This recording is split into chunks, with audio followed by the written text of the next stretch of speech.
Kepala sekolah dan guru untuk sekolah rakyat sudah ditunjuk langsung oleh Kementerian Sosial. Dinas Sosial daerah tidak tahu asal mereka, namun hanya menyiapkan tempat dan siswa untuk sekolah rakyat.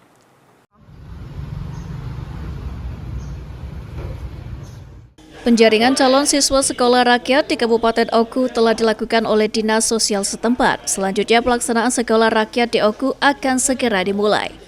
Sementara itu untuk terkait kepala sekolah dan staf pengajar, Dinas Sosial Oku tidak mengetahui karena mereka ditunjuk langsung oleh pusat dan telah menjalani retret.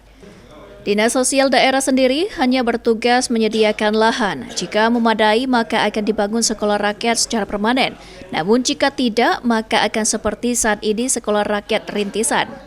Selain itu juga bertugas menyaring calon siswa-siswi yang akan bersekolah di sekolah rakyat.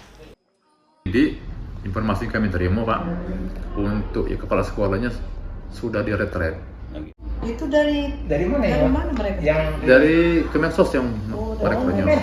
Ya, jadi kepala sekolah dan kabarnya juga termasuk guru-guru itu sudah diretret juga. Artinya sudah disiapkan. Sudah. Bukan kita mencari. Bukan.